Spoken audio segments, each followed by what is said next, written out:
போன வீடியோவை நம்ம எங்க முடிச்சோம்? கரூர் தேவர் குளிக்க போகலாமா என்று கேட்டுட்டு வாசலை நோக்கி நடந்து வர்றார். வாசல்ல அவரை பார்ப்பதற்காக 10-15 ஆட்கள் வந்திருந்தாங்க. அவர் சற்று நேரம் தரையை பார்த்து சிந்திச்சுட்டு மெல்ல அவங்கள நோக்கி போறார். அருண்மொழி தன்னுடைய உடைவாளை எடுத்து இடுப்புல கட்டிக்கிட்டு மேல் துணியால உடம்பையும் உடைவாளையும் பொருத்தி கொண்டு அவரை பின்தொடர்றான். இன்று காலையிலேயே கரை புரண்டு ஓடும் ஆற்றுல நீந்தி குளிச்சாச்சு. களிமண்ணால முகம் முழுவதும் பூசிக்கொண்டு உலர வைத்து பிறகு மறுபடியும் சுத்தமாக கழுவி கொண்டாச்சு. இருப்பினும் வெயில் உச்சிக்கு வந்த வேளையில குளிக்க போகலாமா என்று குருநாதர் எழுந்திருக்கிறார். மறுபடியும் குளிக்க வேண்டுமா அல்லது கரையில் நின்று குருநாதரை வேடிக்கை பார்த்து கொண்டிருந்தா போதுமா? அருண்மொழி யோசிச்சுக்கிட்டே மாளிகை விட்டு வெளியே வரான். அது உடையாலூர்ல இருக்கிற கரூர் தேவர் மாளிகை. மாளிகை என்ற அளவுல கட்டடம் தான் இருக்கிறதே தவிர உள்ள எந்த சொகுசான பொருட்களும் வருவதற்கு கரூர் தேவர் அனுமதிக்கவில்லை. கூட முழுவதும் தற்பை பாய்கள் தான் பரப்பப்பட்டிருக்கும். காற்று வீசும் ஒரு மூலையில அவர் தலைக்கு மணப்பலகை வைத்து ஆளுக்கு சிறிய அரிசி மூட்டையை வைத்து படுத்து கொண்டிருப்பார். அல்லது அரிசி மூட்டையை இடது காலில் அண்டை கொடுத்து உட்கார்ந்து பேசி கொண்டிருப்பார். அவர் நகர்ந்தவுடன் அந்த அரிசி மூட்டையிலிருந்து அரிசியை கொட்டி சமையல் செய்து விடுவார்கள். வேறு புதிய அரிசியை அந்த பையில நிரப்பி அவர் காலின் கீழே வைத்து விடுவாங்க. வாசல்ல ஒரு தீப்பந்தமும் சமையல் அறையில ஒரு கைவிளக்கும் தவிர வேறு விளக்குகள் அந்த வீட்டுல ஏற்ற மாட்டாங்க. இப்படி ஒரு எளிய முறையில வாழ்ந்து வருவர் தாங்க நம்ம கரூர் தேவர். ஆனா மிகப்பெரிய ஞானி. வாசலில் உள்ள உடையாளூர் மக்கள் அவர் வருவதை கண்டதும் காலில் விழுந்து நமஸ்கரிக்கிறாங்க. கரூர் தேவர் படிவிட்டு இறங்கி மாளிகையின் வெளிப்புறம் போய் நின்று கொள்றாரு. என்ன வேண்டும் என்பது போல எல்லாரையும் உற்று பார்க்கிறாரு. வாசல்ல இருந்தவங்க சில தங்கள் உடல்நலம் பற்றி பேசுறாங்க. ஓயாது இருமல் என்று ஒரு கிழவன் கூற அவன் முகத்தை தடவி கொடுக்கிறாரு. வயதாகி விட்டதல்லவா, இனி இதை நிறுத்த முடியாது, இதோடு வாழ பழகிக்கொள், தொண்டை வலிக்கும் போதெல்லாம் சுடுநீர் குடி என்று முதுகு தடவி கொண்டே கரூர் தேவர் பேச அப்போதும் அந்த கிழவன் வேகமா இரும்புறான். சிறிது அசைந்தாலும் அவனுக்கு இரும்பல் ஆரம்பித்து விடுகிறது. அந்த இரும்பலுக்கு நடுவே பரிதாபமா பேசுறான். எனக்கு 103 வயதாகி விட்டது, ஆனால் இறக்க முடியவில்லை, இறப்பதற்கு தெரியவில்லை, தற்கொலை பாவம் என்று சொல்கிறார்கள், எனக்கு சுமூகமான மரணத்தை குருநாதர் தர வேண்டும் என்று கைகூப்பி கேட்கிறான் அந்த கிழவன். நீ இடங்கை வீரன் அல்லவா, ஒரு வீரனுக்கு சுமூகமான மரணம் எப்போது வரும்? போரில் தானே. எல்லா போர்களிலும் ஜெயித்து வாகை சூடி சோழ தேசத்தை உச்ச நிலைக்கு கொண்டு வந்து விட்டாய். உனக்கு மரணமா பரிசாக தருவது? கவலைப்படாதே, உன்னுடைய இருமல் விரைவாக குணமாக நான் உதவி செய்கிறேன். இன்று இரவு மருந்து தயார் செய்து நாளை காலையில் உனக்கு தருகிறேன். இப்போது நம் மாளிகை வாசலில் படுத்துக்கொண்டு தூங்கு என்று அவன் தலையை தடவுறார். அந்த கிழவன் கால் தொட்டு கும்பிட்டு வீட்டு வாசல்ல போய் உட்காந்துக்கிறான். அதான் அந்த மாளிகை வாசல்ல உட்காந்துக்கிறான். 2 பெண்கள் வந்து குசுகுசுப்பா அவரிடம் ஏதோ பேசுறாங்க. அவர்களுடைய மாதாந்திர விளக்கு பற்றி பேசுவது அவர்களோட முகபாவத்திலிருந்தே தெரியுது. கரூர் தேவர் எந்த சலனமும் இன்றி அதை கேட்டுக்கொண்டிருக்கிறார். கரூர் தேவரோடு பேசிய 2 பெண்களில் ஒரு பெண்ணிற்கு தான் மோசமான வயிறு வலியும் ரத்தப்போக்கம் இருந்தது போல இருக்குது. அவளை சுட்டிக்காட்டி அவ கூட வந்தவ பேச பாதிக்கப்பட்டவ தலை கவிழ்ந்து மெல்ல விசும்பி கொண்டிருக்கா. அவளுக்கு 20 வயது இருக்கும். விவசாய குடும்பத்தைச் சேர்ந்தவள் போலதான் தெரிகிறா. திருமணமாகி குழந்தை பெற்ற உடம்பாகவும் பார்ப்பதற்கு தெரியுது. கரூர் தேவர் மெல்ல முணுமுணுப்பா அவர் காதுகிட்ட சொல்ல அவ மார்பு சேலையை நீக்கிட்டு அவளோட நெஞ்ச கரூர் தேவருக்கு காட்டுறா. கரூர் தேவர் தன் விரலால அவளோட இதயத்தை தொட்டு உன்னிப்பா கவனிக்கிறாரு. புறங்கையால மூச்சு காற்று எப்படி வருகிறது என்று பார்க்கிறாரு. அவளை திரும்பி முதுக நீவி விடுறாரு. மேல் புடவையை நீக்கிட்டு இடுப்பு புடவையை மட்டும் சிறிதளவு உடுத்தி கொண்ட நிலையில அந்த பெண் தலை குனிந்து நின்றுட்டு இருக்கா. தொலைவுல உள்ள ஆண்கள் அனைவரும் கைகட்டி அதை பார்த்துக்கிட்டு இருக்காங்க. கரூர் தேவர் மறுபடியும் அந்த பெண்ணிடம் ஏதோ சொல்ல அந்த பெண் இடுப்பு புடவையை தளர்த்தி கொண்டு அடிவயிறு மட்டும் மறைத்த நிலையில அவள் நிற்க தன் உள்ளங்கையா அவள் வயிற்றுல கை வைத்து கரூர் தேவர் கண்களை மூடிக்கொள்றாரு. அந்த கைகளின் வழியே ஏதோ ஒரு வித்தை அந்த வயிற்றுக்குள் நடந்து கொண்டிருக்கிறது என்பது போல தொலைவில் இருந்து பார்த்த ஆண்களுக்கு தெரியுது. அந்த பெண் கிட்டத்தட்ட நிர்வாணமா நிற்பது அவர்களுக்கு எந்த கிளர்வையும் கொடுக்கல. அதான் அந்த ஆண்கள் பாக்குறாங்கல்ல, அந்த ஆண்களுக்கு எந்த கிளர்ச்சியும் கொடுக்கல. அந்த பெண்ணும் வெட்கப்படல. ஏன்னா அந்த பெண்ணுக்கும் இந்த ஆணுக்கும் நடுவே தெய்வம் போன்ற ஒரு குருநாதர் இருப்பதால எவருமே எந்த சலனமும் இல்லாம அமைதியா நடப்பதை வேடிக்கை பார்த்துட்டு இருக்காங்க. சிறிது நேரம் கையை மௌனமா அவர் வயிற்றிலேயே வைத்த பிறகு அடக்கென்று எடுத்து வேகமா நடந்து போய் மணலை அள்ளி கைகளை மணலால் தேய்த்து துடைத்து கொண்டு காவிரி நீர்ல இறங்கி நீரையும் அள்ளி எடுத்து முழங்கை வரை கழுவி கொண்டு அந்த பெண்ணை கூப்பிட்டு குளித்து விட்டு போ என்று சொல்ல அந்த பெண் இறங்கி முழங்கால் அளவு ஜலத்துல மெல்ல புதர்கள் இருக்கும் பக்கம் நடக்க துவங்குறா.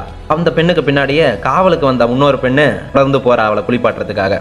அவங்க போனதும் கரூர் தேவரோட மாணவர்கள் கிட்ட வராங்க. குளிக்கலாமா? மறுபடியும் கரூர் தேவர் கேட்க இம்முறை சகலரும் தங்கள் ஆடைகளை கழற்றி விட்டு இடுப்புல கோவணத்தோட ஆற்றில் இறங்குறாங்க.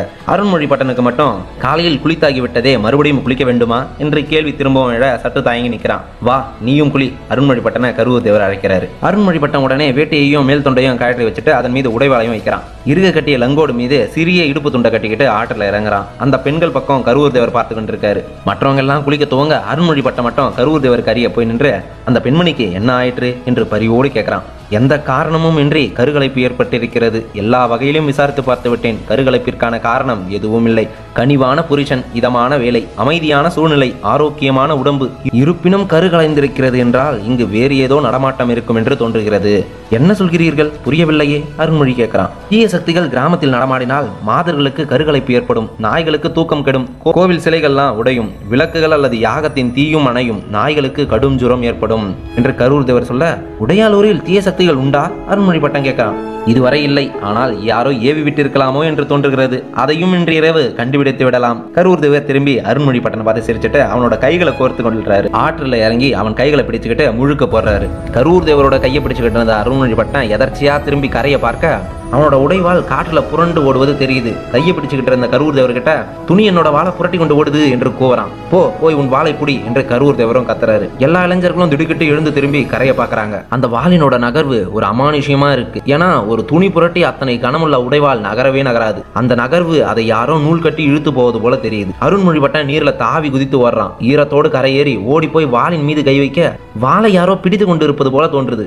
வாளை தொட்டதும் அவன் உள்ளுக்குள்ள இருந்து ஒரு இறை கூவல் எழும்புது. ஹரி என்று அவன் உள்ளுக்குள்ள இருந்து ஒரு இறை கூவல் எழும்ப அந்த வாளை தொடுறான். அந்த வாளை தொட்டவுடன் அவன் கத்துறான். அந்த கத்தலுக்கு பிறகு யாரோ அந்த வாளை கைவிட்டு விட்டு ஓடுவது போல தோன்றுது. இது பிரம்மையா நிஜமா? திரும்பி கரூர் தேவரை பார்க்கறான். கரூர் தேவர் அவனையே பார்த்துட்டு இருக்காரு. அருண்மொழி துணியை உதறி மடித்து வச்சுட்டு மீண்டும் வாளை துணி மீது வைக்கிறான். கரூர் தேவர் அங்கிருந்தபடியே அந்த வாளை நோக்கி ஜலத்தை வீசுறாரு. தண்ணி எடுத்து வீசுறாரு. ஒரு பொட்டு ஜலம் வாளின் மீதும் இன்னும் சில துளிகள் அருண்மொழி பட்டன் மீதும் விழுது.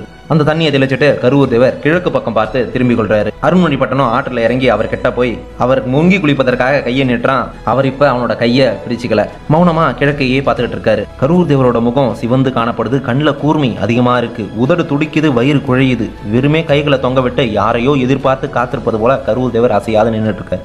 மறுபடியும் அவரை தொட முயற்சிக்கலாமா என்று அருண்மொழி யோசிக்கிறான். கரூர் தேவரோடு எப்போதும் இருக்கிற ஒரு இளைஞன் வேண்டாம் தொடாதே என்பது போல சைகை செய்யறான். அருண்மொழியும் அவனுக்கு பணிந்து கரூர் தேவரை தொடாம அவரையே பார்த்துக்கிட்டு இருக்கான். திடீரென்று புதர் கப்பால் வீறிட்டு ஒரு பெண்ணோட குரல் கேட்குது. அந்த இளம்பெண் புதர் மறைவிலிருந்து கரையேறி ஓடி வரா. கரூர் தேவர் வயிறு தொட்டு ஆசீர்வதித்த அந்த பெண் மிக வேகமா மிகுந்த பயத்தோடு அதிக ஆத்திரத்தோடு கரூர் தேவரை நோக்கி பாய்ந்து வரா.